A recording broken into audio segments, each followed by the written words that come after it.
Welcome to the YouTube channel of Snelata Srivastava, XSG Lok Sabha. In this video, I am going to tell you about the 75th year celebration of Women Empowerment Committee of Lok Sabha. I have been asked to give an article on that, and the souvenir contained this article. I thought let me share uh, my thoughts about this. So, the heading of my article is Women as Real Leaders in Elected Bodies from Panchayat to Parliament. The beginning of the new parliament building was marked by amending the constitution. The Women Reservation Bill was passed unanimously, which reserves one third of the total seats in Lok Sabha and state assemblies for the women. The census and delimitation puts the implementation of women reservation perhaps in or after the next election. Though the women voters have increased to more than 200% since 1971, but the women participation in terms of contesting polls remained around 9% or so. Even among the states, the percentage of women getting elected varied between 0 to 14%. When the women's reservation finally takes shape, Lok Sabha and state assemblies will see influx of new and larger number of women leaders. This will help increase their participation in policy making and in its implementation. Research shows women are more likely to score higher in leadership skills. They bring enhanced creativity and improved productivity. But women experience more challenges when attempting to lead. There are several barriers in historical societal biases and outdated norms that still exist. To increase equity, organizations must foster an environment in which women are encouraged to become leaders. This may require the Committee on Women Empowerment to insist departments and organizations to offer mentorship, professional networking, and professional development opportunities to all women aspirants who wish to contest the coming elections in the scenario of 33% reservation. This may seem a new category for the government and private sectors to take care of. Since we have 5 years or maybe more years to implement the women reservation, it is proper to train women for elected bodies. This would be the prime focus of the committee. This should be the prime focus of the Committee on Women Empowerment. This would be a great service towards women to skill them for their responsible roles in future.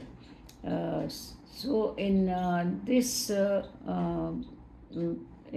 context, I have suggested or I have some suggestions that every party to integrate women groups like Mahila Morcha for women to build for local to national pipeline and for them to understand party functioning and real political challenges.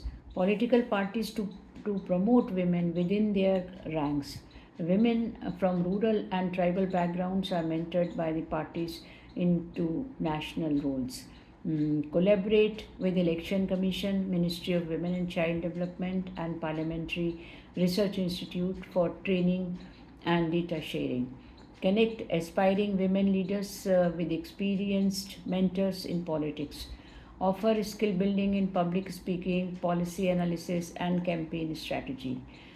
Create forums for women to collaborate, share experiences, and build alliances. Engage communities to shift mindsets about women's roles in leadership.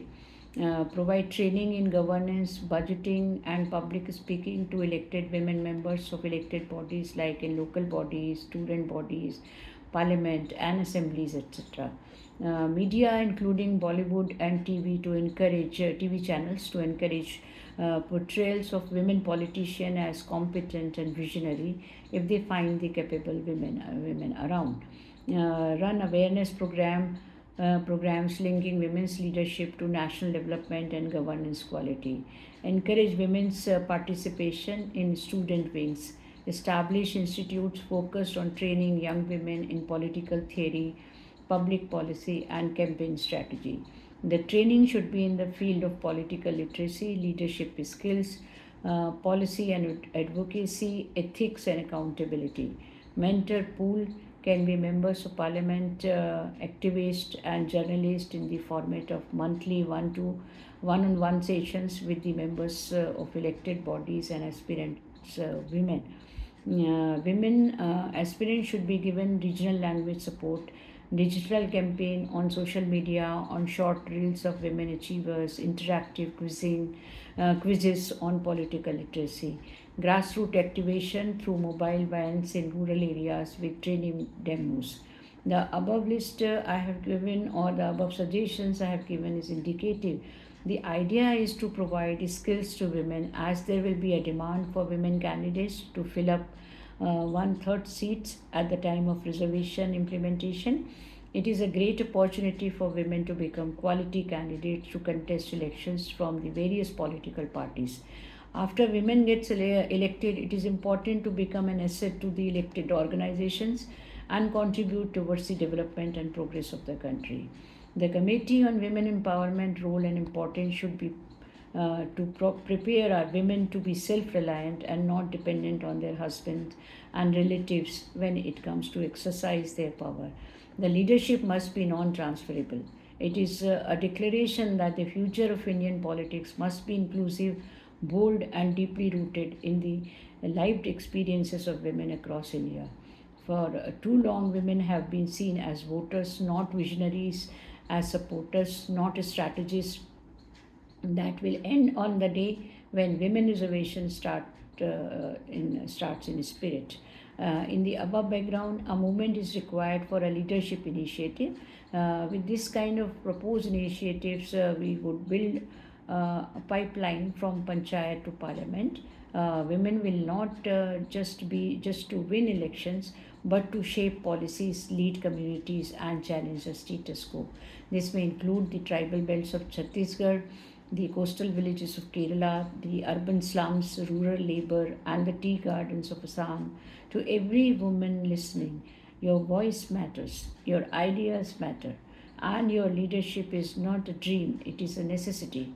Let us rise together and let us lead together. Let us build a Bharat where every woman aspirant becomes a leader. Thank you.